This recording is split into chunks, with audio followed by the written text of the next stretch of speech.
of Ariel Investments, Melody Hobson.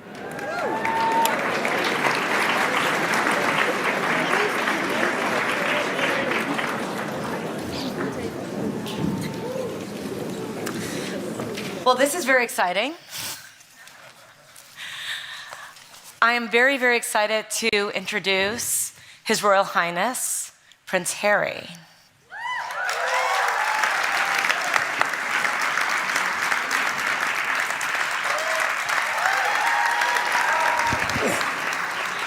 This is the great thing about introducing a prince. All you have to say is Prince. You don't need to say anything else about their bio or background. It's very clear. We're going to have a great conversation today. You see there are 4 chairs here because we're going to invite up 2 young people who are going to help us in this conversation in a little bit. But we're going to start together, just delving into some issues around philanthropy, charity, youth involvement, very much the subject of this summit. And I want to start, Prince Harry, by asking you, just really to put this in context for us, your beliefs, your involvement. Americans, I have to say to start off, we have a fascination with royals because we don't have any.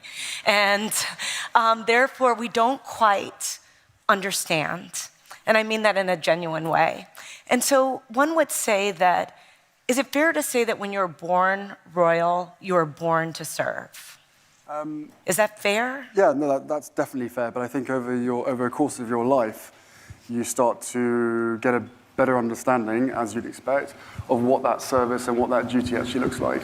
And to a certain extent, you have to create it or structure it, suiting your passions, suiting your preference, and suiting the need as well. How do you understand it to begin with? How do you know that that's a part of your destiny? Well, we don't, put it this way, we don't all sit in a room with a queen and a blackboard going. It's a kind of, I don't know, I think I wouldn't say it's in our blood, but at the same time, I think it's over history and watching our parents, watching our grandparents, and just learning our way through that process. I mean, Christ, I think I went to my first proper royal engagement at the age of 4 or 5. So you make mistakes, like we all have, and then slowly you find your way, and you start to realize that you've got an incredible platform to make really positive change. Did you always embrace this role and responsibility? No, I don't think I understood it. I think what happened to my mum probably put me a step back, thinking, well, how could someone who did so much for the world and did so much for everybody else could be treated like that by a certain institution? So it takes a bit of getting used to, but as I said, it's once you understand the privileged position that you're in, you've then got to spend the rest of your life earning that privilege and giving back, and also getting the trust and respect of the general public, and then using that position for good. What helped you to understand that position that you were in? Spending 10 years in the military was one. And what did that do for you? I think I wouldn't say it changed my outlook on life, but there were certainly experiences that I went through during those 10 years that not only was I surrounded by normal people on a day-to-day basis and being able to share and talk about everyday issues that they were going through, but it was a grounding moment for me as well. Wearing the same uniform as all of the people that I was serving with, getting an opportunity to serve your country on operations, but also being part of a family. And that's not just the guys and the girls that were wearing the uniform, but also the wives, the girlfriends, the kids. That whole network of support was huge. But I think my understanding of service and duty became really, really ingrained, or it was given to me by my service in the military, because that's what it's all about. And you're taking young people from some of the most deprived cities and towns across the UK for the British Armed Forces, and I know it's the rest for the rest of the world as well. But you're taking some people who've had some really, really hard upbringings and hard backgrounds, and you're training them to be ambassadors. You're training them to be fighters, but you're training them to be brothers in arms with each other as well. And I think that's an incredibly powerful tool to be able to do. And I have a huge amount of respect for anybody, whatever their background is, to be able to serve your country like that. Well, we're going to come back to that in a little bit in terms of some of the efforts that you have around leaders in the military. But I want to ask you, you traveled the whole world in both your role, in your royal role. As you were going around the world, how did you get more focused on things that you cared about? I mean, we see a lot of pictures of you with children. You spent a year in Lesotho, Yep. right? And, you know, bring that to life for us. I get all of my passion, inspiration, and energy from young people.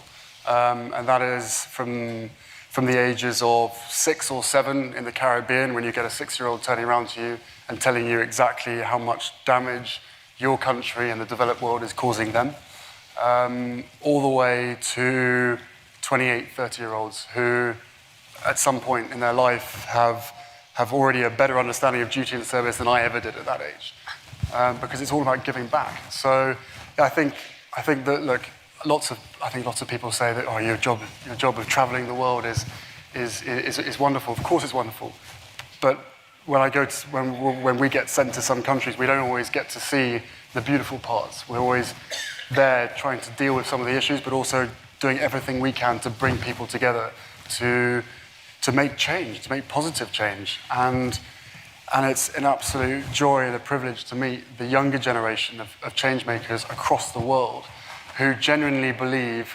in the fact that they, as a single person and as a group and as a community and as a nation, not only can change their country, but can change the world as well. And that is what keeps me going on a day-to-day basis. So when a 6-year-old says to you that your country is ruining theirs, what do you do or say? Agree with them slightly. Look, we all know the issues that are out there, you know, with the climate and the environmental issues. And I don't want to say it's refreshing, but it is nice to know that kids that young have an appreciation and understanding greater than some of the people who have been on this planet for 60, 70 years. So I think without question, I mean, I've been a pessimist many times because of the work that we end up doing. You can be surrounded by negativity sometimes. But as I said just now, the younger generation of the world has turned me into an optimist, because they are the best connected, the most passionate generation that I think that we've ever had. And what we need to do is be able to create a platform so that they can be heard, because they have the solutions to some of the world's biggest problems. I was actually going to ask you that, because my sense would be that you've seen a lot of things up close. So you've seen miracles and you've seen great sadness. I mean, you go to a famine. Most of us read about one. And so you can see some things that perhaps none of us could really understand the scale or the breadth of the devastation up close. And you're saying that young people are the ones that keep you motivated to do this work. Why do you think young people are often so underestimated by society? Why do you think that 6-year-old voice or that 10-year-old voice or that 15-year-old voice is not treated the same way as that 60-year-old voice? Because that's the way it's always been. You know, before social media, before internet, before the way that everybody was connected in a positive way, it was always presumed, this is my take on it, which may be very wrong, but I think the presumption was always the longer you spend on this planet, the more experience and the more knowledge that you have. Fine, I think we all agree that the longer you're around for, the more experience you have. But what kind of a world are we going to end up being part of if we don't listen to the younger generation who have all the solutions? They're better connected than ever before, and because of the connectivity, they have the opportunity and the ability to be able to fix problems in a quarter of the amount of time that anybody else of previous generations was able to do over a 10, 15, 20-year period. So you're affiliated, as many in your family are, with many, many charities. You're patrons of certain organizations. I read that you have about 15 charities that you're affiliated with. Your brother and sister-in-law have about 35, but that's less than some other members of your family, right? You all are doing it a little bit differently. Yeah. So how do you focus? So, and tell us, that by contrast, how many charities might other royals be affiliated with in different generations? Hundreds. My grandmother had to rewrite the rule books to a certain extent. My father and my mother have also done it their way. And now we're the younger generation coming through, trying to do it our way, because the world has changed so much. We believe that by streamlining and by bringing people together in order to effect real positive change is the only way forward. And it worked for previous generations, and we will always say yes to becoming patron of a charity that we believe in and that we're incredibly passionate about. But I think in today's world, you have to be involved with things that make sense to where your passions lie, rather than potentially turning up to a charity once a year. I don't think that's necessarily beneficial to anybody.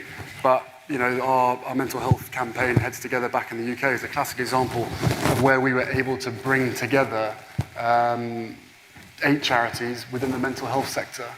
With your mic. I'm so sorry. I'm going to give you. No worries, thank you. We were able to bring together 8 mental health charities that have been working in the sector for many, many, many years.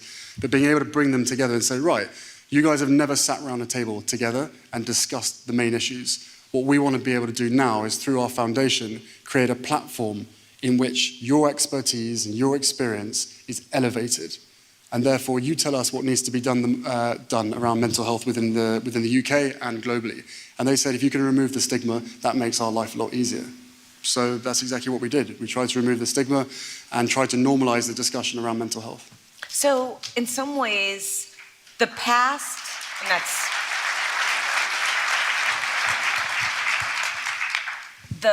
the protocol may have been lending your name and using your name to create a halo around the organization that would benefit it. And it sounds like the younger Royals are more about more than just name association, more direct action and involvement. So do you feel you're more hands-on? Is that fair to say?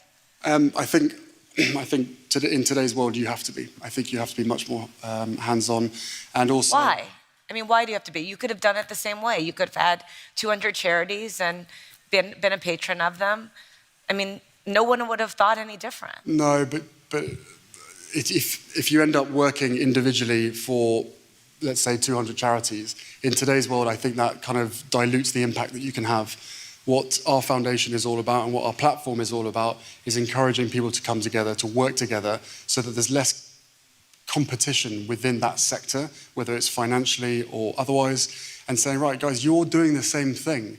Please, let's get around a table, talk to each other, work it out, and come up with a long-term strategy. But doesn't this seem obvious? Like, why haven't other people done it then? So you've created, with your brother and sister-in-law, the Royal Foundation. Okay, you've started a charity. My first question would be, do we need another charity? So, what was your thinking in coming together? Whose idea was this? So that's my motto is exactly that. Why another charity? Our foundation is not another charity. We're not trying to take up any more space. I think we all agree that the charity sector is quite full at the moment. But as I said, what we're trying to do is use our platform to be able to bring people together to affect change. So why haven't other people done this? Because I genuinely believe that we as a foundation will never be able to compete with some of the other big foundations financially. As weird as that may sound, but that's fact.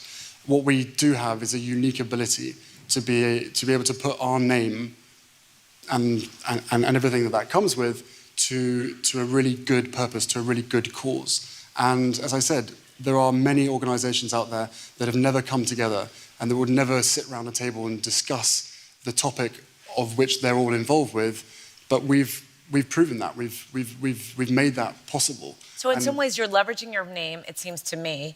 Does this create something very, very unique to you and your brother and sister-in-law, in that you can get these people to come together and talk to each other? Because working together is hard. Yeah, well, it's hard working together as a family. It's hard working together.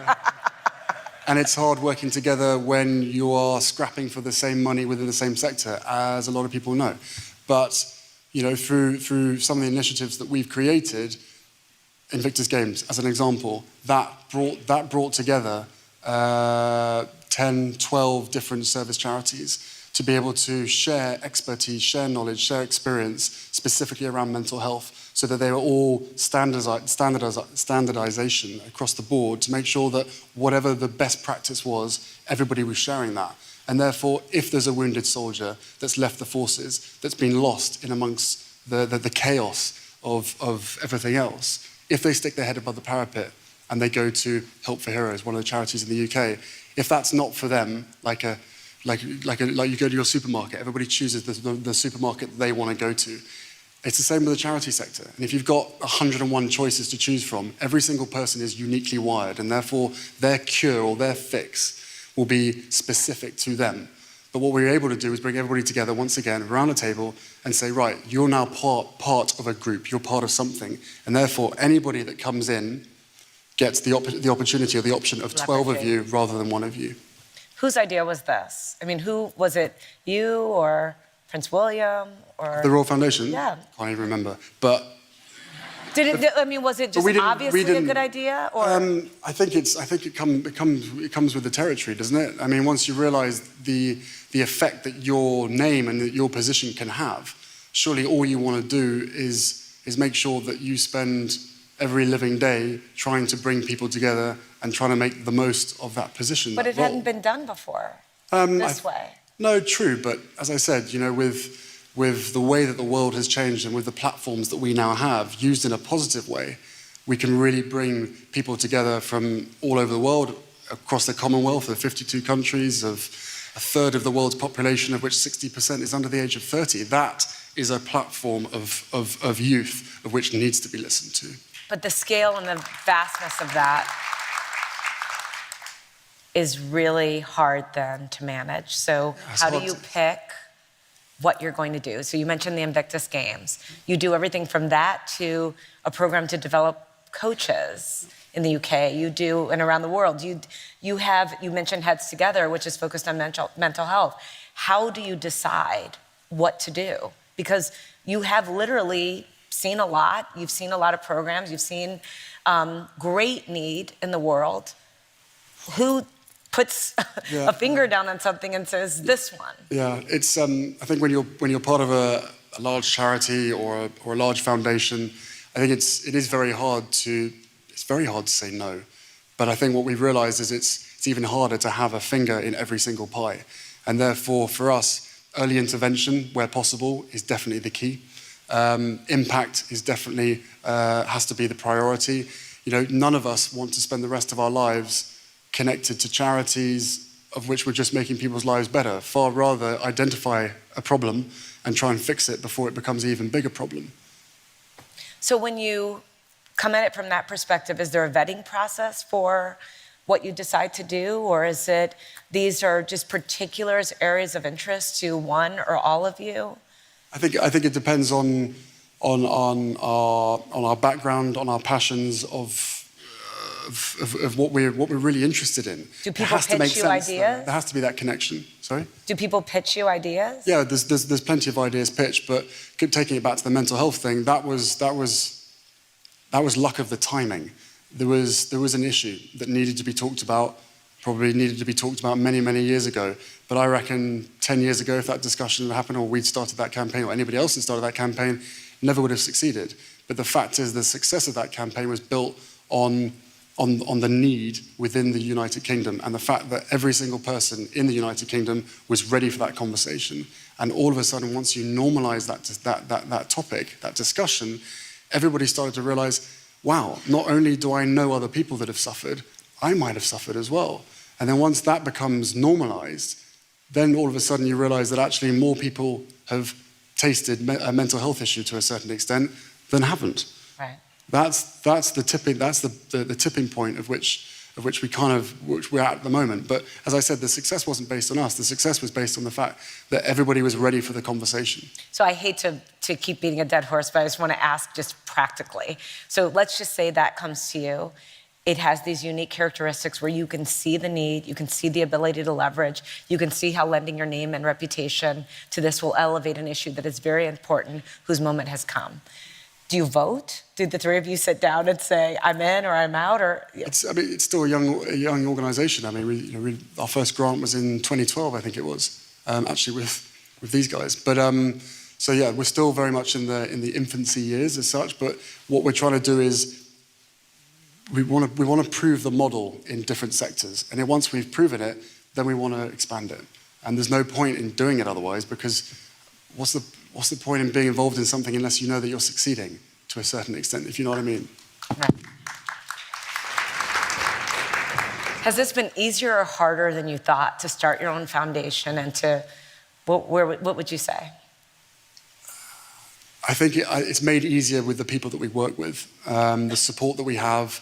Obviously, it's certainly made easier having the name and the position, because with that comes the ability to convene some amazing people and some expertise, of which a lot of other organizations wouldn't have the opportunity to do. So, yeah, it's been emotional. Highs, no lows, but there is so much to do, as everybody in this room knows. There is so much to do, and the question is making sure that you streamline it, you do it the right way first time, and the crucial point is that we listen, and that we don't go into a project, we don't go into a community and stamp our authority down and go, we're the Royal Foundation, this is how you're going to do it. It's completely opposite, and that's why I believe that we've been so successful, is because we've gone into those communities and said, right, we all know there's a problem, what is the solution? And let us facilitate and fund you in the process. So why do you think it is that, again, this model is so unique, which seems so obvious, because so many organizations say they have the answer and they go and impose that. So, how did you see this differently? Or learn to see it differently? No, I think as far as I can explain it, to us, it was a very simple case of we have to listen.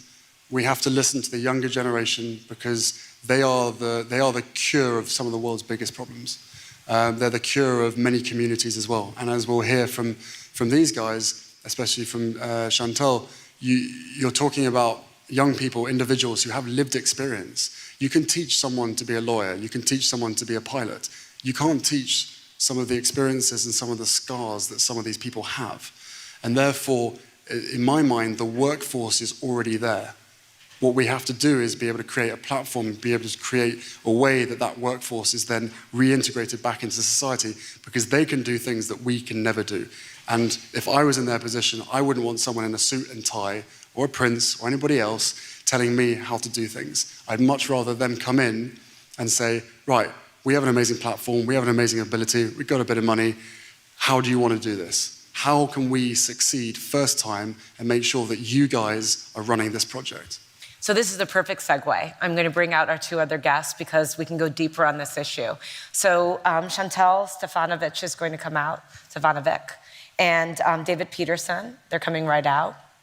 And this is a real life example.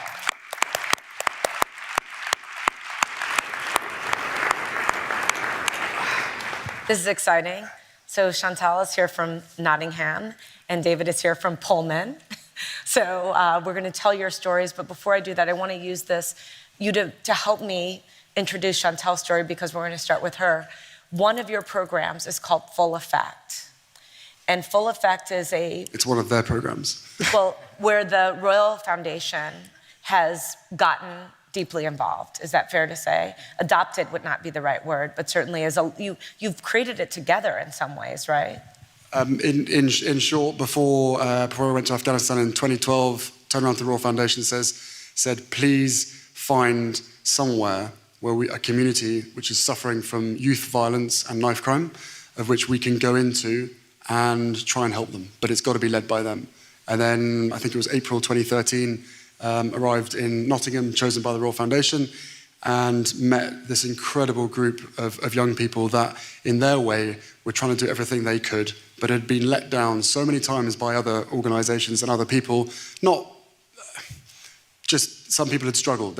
Once again, they come in thinking they knew exactly how to do it, and they were a letdown. And you could see it in their faces. So all we wanted to do was try to work out what already existed. CRS existed, the community recording studio, headed up by Trevor Rose, and Epic Partners, of which Chantal was part of. Those two organizations existed. I think they worked 200 meters apart in St. Anne's, in Nottingham.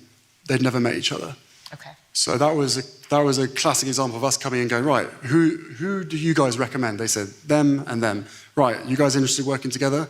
Let's make this happen. And it was all led by them. So Chantel, will you tell us a little bit first about your story before we get into the work that you do as a program coordinator for Full Effect? Yeah. So just tell us about how you grew up, because I think in America, we have movies like James Bond that lead us to romanticize all of the UK. And we don't think of the UK having communities like Nottingham, which have had violence and very, very tough situations. I read dating back to the 1800s. Yeah. It's gone on for a very long time. You grew up in a really tough circumstance. So can you tell us a little bit about that? I grew up in St Anne's in Nottingham, United Kingdom. Years ago, St Anne's was built to house poor people, so to put everybody together, and unfortunately that's kind of continued. Growing up in St Anne's, it was very tough. You have got a lot of different opportunities, positive and negative, a lot more negative than positive. So when you are living in a household that is suffering from deprivation, there isn't much money, you've got a lot of children there. How many children in your family? 5 children And in you're my the house. oldest? I'm the oldest, yeah. So 2 parents. And growing up knowing that your mum is missing her dinner to feed you, it kind of, all you want to do is help, and you help by any means necessary. So the easiest kind of solution for me when I was younger was to go out and help in a way that was quite negative. My father was very good at teaching me how to make money. That was one of my biggest things growing up. When I got to about 16, my mum finally wanted to better herself and better our situation. So she started doing community sports leadership and helping out in the St Anne's community. And she dragged me along to see if I would do something positive instead of continuing down the wrong path and that spiral. And that's how I got into working with EPIC, just doing volunteer work in the community, and it was in my community where I lived, and I started seeing a difference within myself. And okay, this is pretty good. I started empowering myself, so it was a gradual, slow progression, I'm not going to lie, but it's got me to where I am now. So help us a little bit, because you were a kid involved in crime. I mean, this was not light stuff. This is not running to the corner store and stealing a cupcake. This is drugs. This was a lot of things. So and then you had gone off to, and introduced to it by your father, correct? Yeah. And the community, that's what happened. That was the easiest way. That was what was going off. So, going down to the local pub with your family, there was always something happening, and that was just apparent. It was there. It's what happened. So then you went off and started doing it on your own. So you were, because you thought you were helping.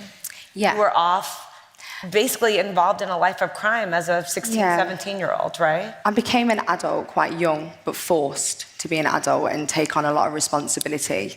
And I knew I wanted better. I knew that I wanted better for my family. It was just getting out of a really tough situation. And there's not many opportunities, especially if you've been involved in something so negative.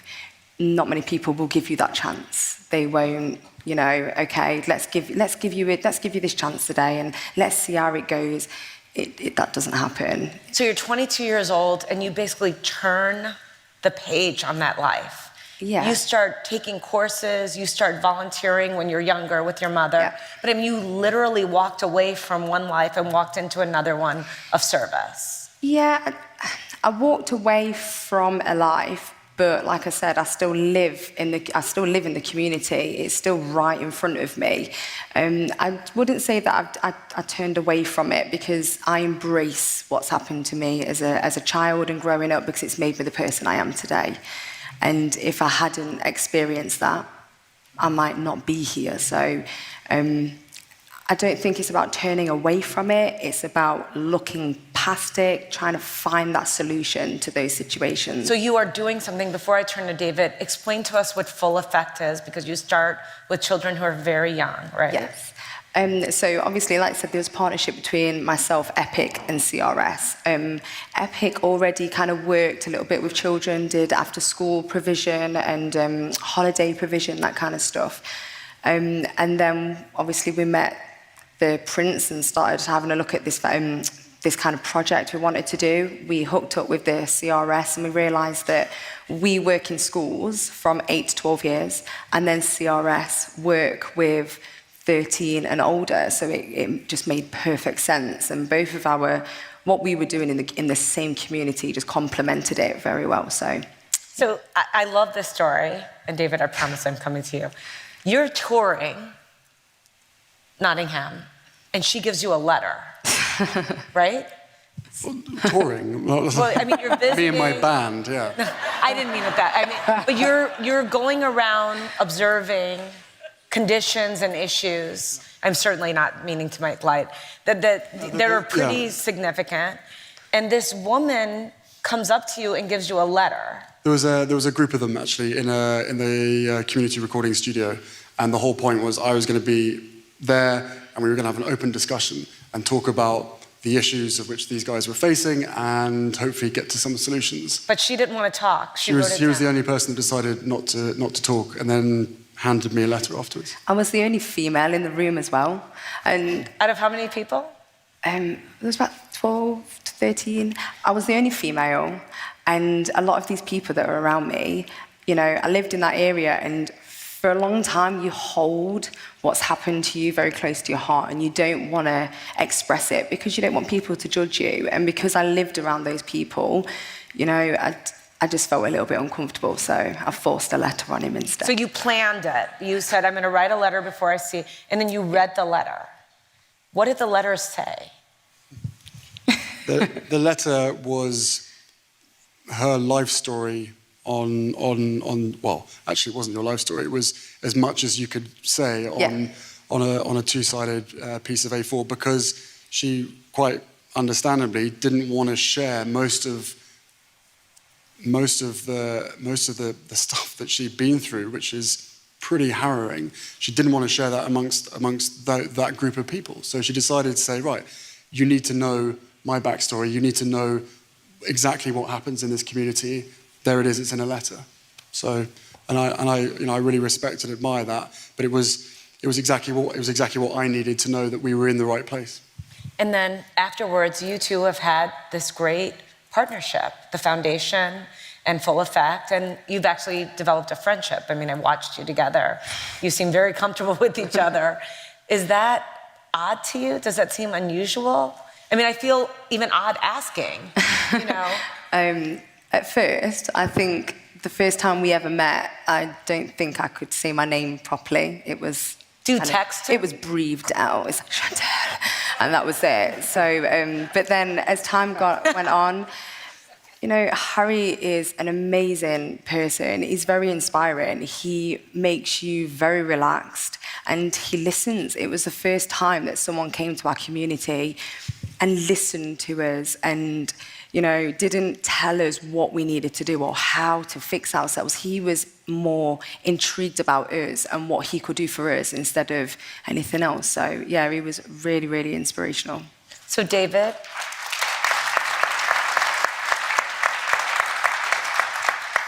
you are the president and executive director of the, I want to get the whole title right, the National A. Philip Randolph Pullman Porter's Museum, right? The first and only Black labor history museum in the world.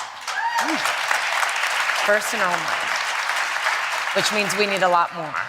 Absolutely. And your story is also a unique one in some ways, but also the story of tens of millions of people in this country and in other places. So you grew up with a couple of siblings, single mom. Tell us a little bit about your backstory. You were going to lab school, which is one of the best schools in Chicago. You had a good life. And then what happened? Well, I mean, I came from an entrepreneurial background. You know, my mom was an entrepreneur, my dad was an entrepreneur. So in that, through mitochondrial DNA, I just kind of picked it up. When I was a kid, I used to pick up chip bags off the ground and put them in the microwave and sell them as keychains to the people in the neighborhood. You know, my mom would have community festivals, and I would work the nacho and cheese stand, you know. So I came from that entrepreneurial background, and as I got a little older, she would always push me into places that would nurture that entrepreneurial perspective. So Gallery 37 wound up being one. It was a summer jobs program I had right after graduating from Ray School, right down the street from Lab School. And, you know, that's where I met people like Hebrew Brantley, Pugsley Adams, who were also in my cohort as far as Gallery 37. And we made art, and they sold our art. So at a very young age, I was introduced to cultural economic development because I understood that our history, heritage, and culture is for sale, and it can benefit us, you know. And then moving fast forward, graduated from Kenwood Academy, right down the street from Obama's house. I wound up going to Florida A&M University in Tallahassee, Florida. But you've skipped over, yeah. and I don't mean again to pry. You're going to lab school, your family can't pay, you're taken out, Mm-hmm. you move to a rough area on the south side, culture shock, you said. Mm-hmm. I mean, you said you've seen both sides. Mm-hmm. You're thrown into that circumstance. What happens? I mean, tell us. Yeah, well, I mean, you know, I always went to school in Hyde Park, but we moved from Hyde Park to the Wild Hundreds. You know, Pullman, which is 103rd, 115th Street, Cottage Grove to the Expressway. So that historic district, you know, basically changed my life. When we moved over there, you know, my mom was doing some real estate speculation. And then that later evolved into an entrepreneurial endeavor, if you will. So from that, you know, I always was kind of captured by the culture, by the arts, by entrepreneurship. When I was 14, one of my best friends was murdered right, you know, on my next block from my house. And then that's when, you know, things became real for me, if you will. And then, you know. And what kept you focused? So you had this mom, but Yeah. because you stayed on the path, you went to college, you got a master's, you never left that community. You stayed there in terms of your work with the museum. Absolutely. What kept you focused? And then let's talk about how you're paying it forward in terms of working with young people there. Yeah, I mean, what kept me focused was a divine appointment, you know. Did you always know that? When you allow yourself, well, yeah, I mean, I used to go to St. Sabina Church, shout out to Father Flager. You know, he showed me at a young age kind of how to like create that personal relationship with God. So with that, as I became older and I researched religion a lot, you know, I understood that most of it was all inside of me. You know, so that's what kept me going. So I began to use myself as a vessel for the ancestors to pretty much do the work, you know, and in that, I understood that I was standing on the shoulders of giants, you know, so basically that turned into a everyday motivation. And when I was at FAMU, I dropped out, you know, for a little bit because I read Miseducation of the Negro, and I was like, you know what, I don't need school, I'm gonna start my own business, right? And then some guys from the FAMU Investment Committee kind of scooped me up and they nurtured me and they let me know that I needed to stay in school and finish, but they introduced me to the world of entrepreneurship. You know, the FAMU Investment Committee basically took FAMU's endowment rate up completely. You know, they raised their endowment rate 500%. So you're talking about 1.9 to 9.7% from 2006 to 2007. This is what this entrepreneurial investment committee did at Florida A&M. So that proof of concept let me know that this is something that I could do for the rest of my life. You know, and as a result of that, you know, I grew up in the hip hop era, you know, so I was a contributor to hip hop, and it was cool to do then. But as I became older, I realized that this is the same mechanism that creates billionaires. You know, all the millionaires that I know come from the arts community.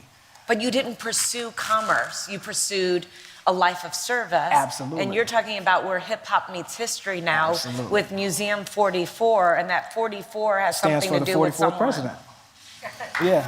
We came up with that concept in 2009. Good Morning America came to the museum, and they did a live segment right there. And as they were doing the segment, I said to myself, you know what, we could do this ourselves. Right? So I said, we're going to do a TV show. We're going to call it Museum 44 because we want to change the narrative. We want to control the narrative. I'm tired of looking on the news and seeing someone else tell me what I'm about. You know, I'm looking on the news and they're saying, yeah, these young kids, they're urban terrorists. And so I'm like, well, that's not me. I came up in this neighborhood. These same guys that you're demonizing are the same guys that would pick me up from the train at 103rd and Cottage Grove and walk me home every day and say, man, you know what? This young guy, he's gonna be somebody. So we wanna make sure that we protect him. We instill these principles and this discipline in him so that he can navigate on any street that he walks in. Until this day, 23 years later, here's your proof of concept sitting before you. Great. So I want to ask all three of you, building on that question, how hard is it today to inspire young people? Now, you're young people, so I'm 48 and I sound like I'm Methuselah, but relative to you, I am. You are actually young people that are in the trenches, all three of you in your own way. And society has made it easier in some ways with the connectivity and harder in others, in that the connectivity leads to some anonymity and some passivity, I think it would be fair to say. Doing what you do, how hard is it? I mean, you're saving lives. Just to be frank, it's very hard. I mean, because, you know, like, I hear myself as I'm older saying things that my mom used to say, you're just entitled. You kids just think it's gonna be easy. You're from the microwave era. You want it right now, right? So as I'm mentoring these kids, and I'm, you know, like, because we have an After School Matters program right now. Once again, Museum 44, where hip hop meets history. We have a podcast as well, Museum 44. But anyway, as I'm mentoring these kids, sometimes they're on their phones and sometimes they come late, and I'm just like, you got some nerve. And I'm like, oh my God, you've become your mom. Like, what are you doing? So I got to kind of step back and then kind of look at it from their lens. You know, okay, well, maybe they're, you know, they've been in school all day. Maybe they're a little jittery. So, you know, I give them a little time to kind of, you know, sit back and do what they do. But there's a sense of entitlement that they just naturally have. And it's our duty as leaders and as mentors to instruct to them that this is something that they need to value. So every day, that's my thing. You know, you guys need to understand, there are a list of kids that would rather be in your space. This isn't just a summer program. This is a job. After School Matters is paying you. You know, After School Matters, they have 7,000 teen programs across the city of Chicago. Since '91, After School Matters has employed 200,000 people. So think about that, you know, so you guys need to understand that and appreciate it. You know, and then once again, I just have to humble myself. I go down in the office and just laugh to myself like, this is hilarious. Well, I love that you're talking about After School Matters because, as you know, I chair After School Matters, and Absolutely. We're doing amazing work. And one of the reasons that you were here so that people that we've had these direct relationships, we could enhance the opportunity for them in terms of Chantel and David. But answer the question, Chantel, the same question. How hard is it to inspire the young people? I mean, you're starting really young. Yes. Because you're starting with at-risk youth that you want to make sure don't go down the wrong path. Is it hard for you? It's always hard because times change. And I used to think I was quite hip. And now I've realized that I've got older. So it is hard for the fact that the children are not inspired. They're not inspired by the things that I thought they would be. Now it's mobile phones on social media and everyone on TV. So they haven't. For me, I always say to them, I had to inspire myself. I had to be my hero in my own eyes, and every mistake I made, I had to take a lesson from that to inspire myself to go further. And I think a lot of children nowadays don't have that inspiration within themselves. So it's about trying to shine that light on them, just like the light was shined on me. I now need to shine the light on them to give them their stage and for them to become whatever they want to become. So it is hard and it's a learning process, definitely. What do you think about this, Prince Harry? How hard does it feel for you to inspire young people? It sounds like you are definitely inspired by young people, so you've got the other side going in spades. Yeah, I think, especially for these guys, it's about turning a negative into a positive. And as I said at the beginning, some of these guys have lived experiences of which you cannot teach people. They have it, and they've made that choice to give back to their community. But isn't that true of you too? Yes, yeah, no, of course it is. I mean, if you've got a lived experience in anything, then that automatically gives you the ability to be able to see it from their eyes as such. But I think, you know, she's not sort of really showing the full story, because the effect that she's having on these kids, let's not forget that she's making sure that they have better choices. and that they don't end up making bad choices. Bring it to life for us. Tell us what she's not telling us. How is she No. doing I'm just saying she's downplaying her talents, her abilities, because before she was around, primary school kids at the age of 7 or 8 years old were being used by their younger brothers to move guns, move knives around the place. She herself, she wouldn't mind me saying, hopefully, at a young age was used in that sense as well. And what she's doing is using her experiences to make sure that those young kids don't have to go through what she goes through. And that, again, is the same with mental health. You mean, you talk about mental health sufferers. It's a community. It's a club of people, and nobody who's suffered ever wants anybody else to go through what they've been through. And that's what I love about both of you guys and about the young people in today's world. I think there's a real lack of trust, and there's this sense of optimism in a world where wherever they turn, they don't really know who to trust. And therefore, if you can build that trust, and it may take time, but if you can build that trust and give them that belief and give them that confidence, because all of the potential and all of the qualities, all of the skills are within every single one of these people. And therefore, we shouldn't stop looking elsewhere. We should start looking at where the actual problem is and realizing that the solution is all around it. Is so much of the solution about, just using your example with Chantal, and I read a quote that talked about your relationship, that talked about the fact, well, a prince said that we mattered. Is validation, and you just said you're validating these young people, is one of the silver bullets of this validation?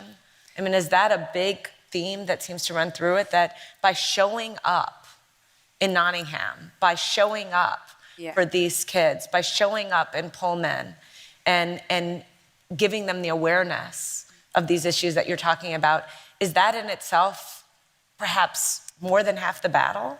Yeah, I think a lot of, me personally, a lot of children that I know, they're let down, and they're let down over and over and over again. And you can only take so many knocks until you just go, I'm done with this. So I think it is about being there and trusting and having that belief. And like I said before, just listening as well. I live in the area I work in, so I never shut off, ever.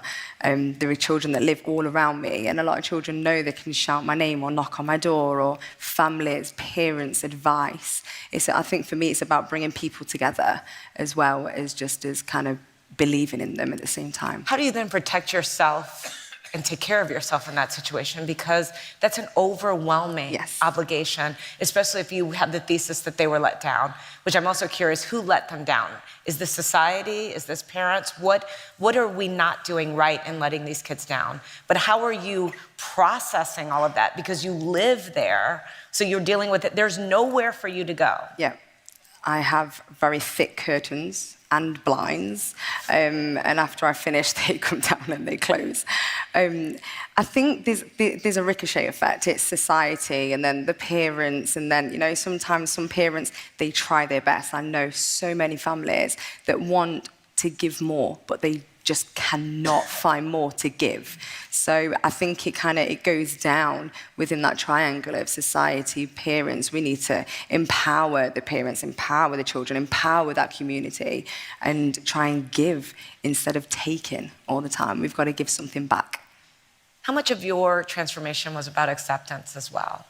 I mean, I remember having this conversation with my husband, and we were talking about issues related to childhood and some things that I encountered that were very hard. And I remember him saying to me, your mother did the best that she could. And I remember my mother was extraordinary with human frailties, like all people have, including myself. But I remember it landing in such a different way and giving me a level of acceptance that I hadn't had before. And it sounds like you've accepted some things differently than maybe, is it in the, not accepting them in terms of being content with less, but accepting in terms of understanding? How much of that is about this transformation? My mum is amazing. So she'll be watching this, hey.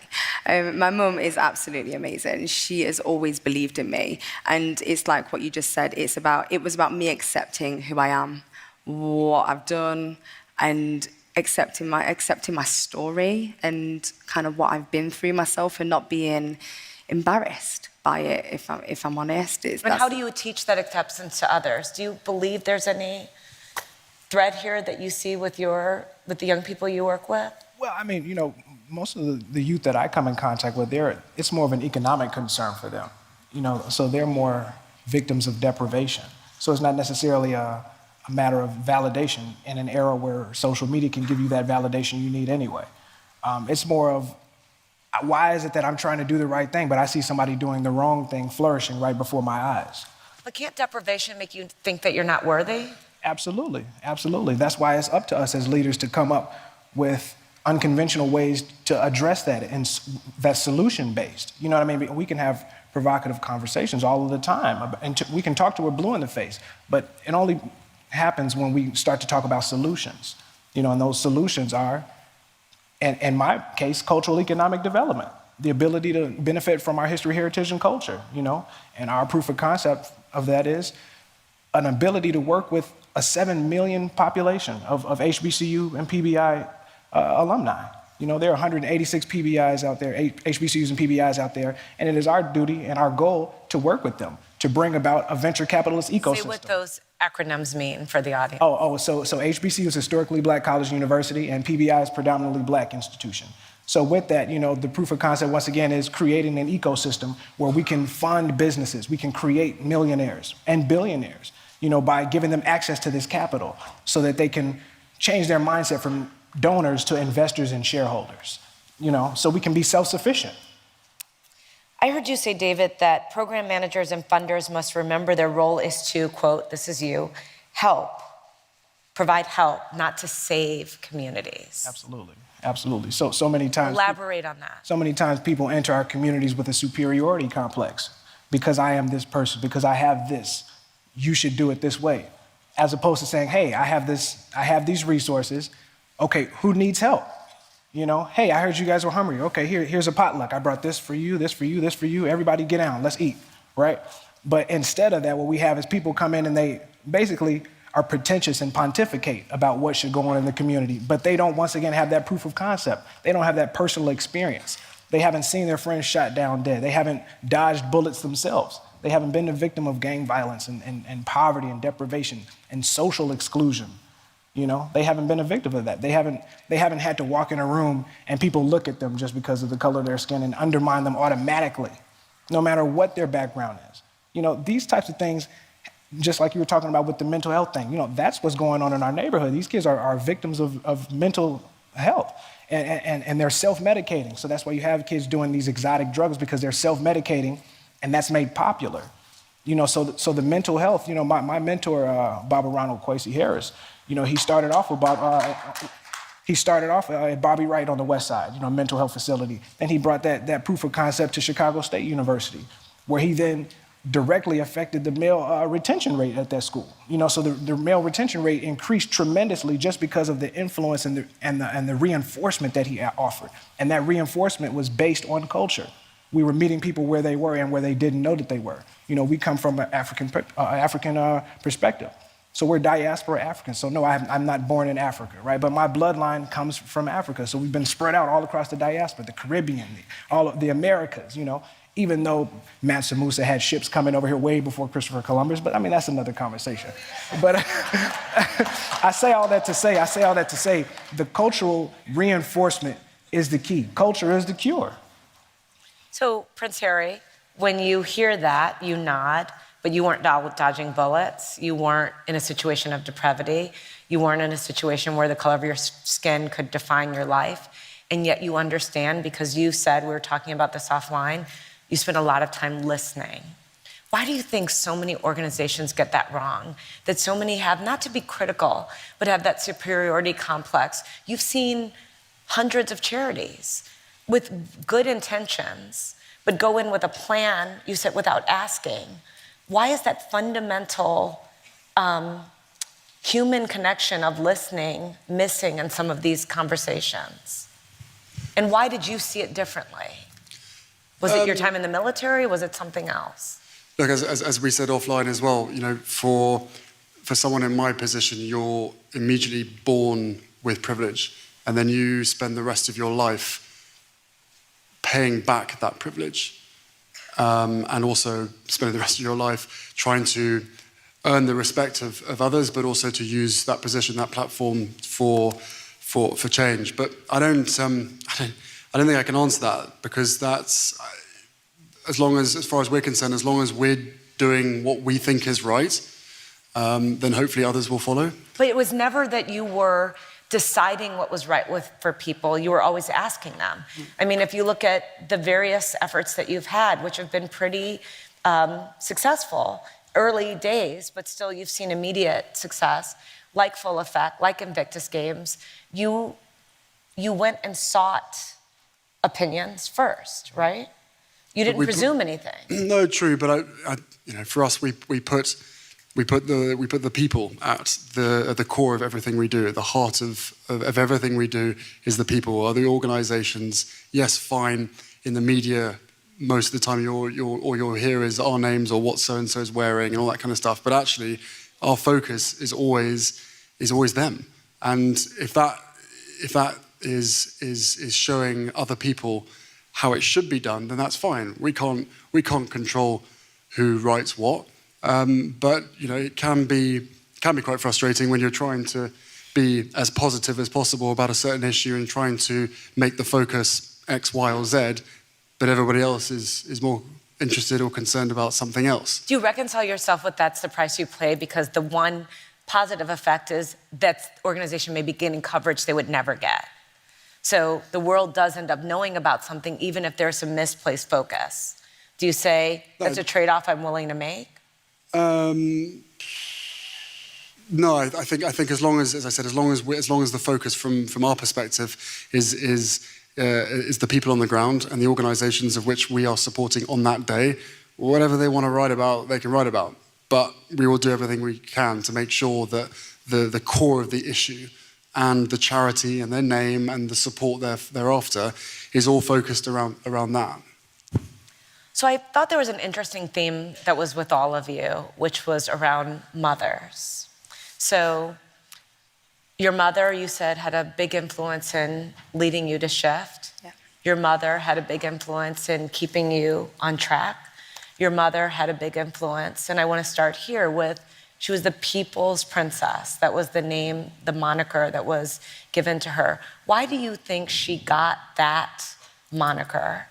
And when there'd been royals involved in service for a long time before her, but she was positioned very differently. Why do you think she became the people's princess, and what did you learn from that informs what you're doing today? I think she had a lot in common with everybody, but also she certainly listened. Very, very short space of time, she was like a vacuum going around, sucking up all the information, all of the criticism, all the issues, all the positives, all the negatives from everybody, and then putting her name and her platform towards some of the biggest issues of which have never been talked about. And we in society, we suffer from this illusion or this reality, I suppose, where some problems become so big that nobody wants to get involved. She was the one that changed that. And I will always look up to her as being, my ideal role model, because everything that she did and the way she did it was having an impact. It was making a difference, and that. So is that informing you and your work? I think. Look, it's because of the position that we're in and the role that we play as part of our institution. You're in it for life. You're not in it for 4 years. You're not in it for 8 years. You're in it for life. Therefore, everything that we can do we have a bigger, longer platform than politicians, let's say. So therefore, we can't get involved in certain things. But she rewrote the rulebook. She pushed the boundaries more than ever before, and she was successful. And I think that all of the people that she was working with would be incredibly grateful for her pushing those boundaries. But it's not always easy. But in today's world, I think the boundaries need to be pushed more and more. David and Chantal, David, you said that you're becoming your mother. Are we all becoming our mothers? Well, not technically, But I mean, just around these mannerisms, values, speeches, is that inevitable? That we become our mothers or fathers or? I don't think so. I don't think so. I think it takes an intentional effort on the parents' side to make sure that they dump those things into you. Are you glad you're becoming your mother? Oh, yeah, absolutely. I mean, once again, not technically my mom. But, I mean, yeah, I'm glad because, you know, once again, she's provided me a proof of concept. I've watched her thrive in a misogynistic society as a single black female who was educated, who went and got her PhD at the age of 67. You know what I mean? That's strength. And I can't do anything but applaud her for that. You know, so yes, I'm deeply impacted her, and she's pushed me to the point where now I interact with the Trinidadian government and Cape Verde and the FAMU Investment Committee and all of these different people, and she's trained me in order to craft my conversations with people of this stature. So it's easy. It's like, it's a breeze.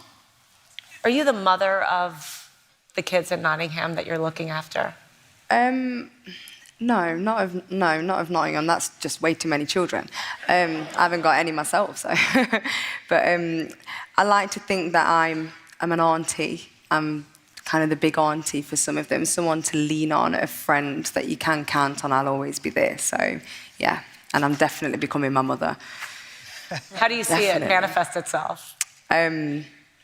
It's really funny because my mum will say that I empower her and she empowers me.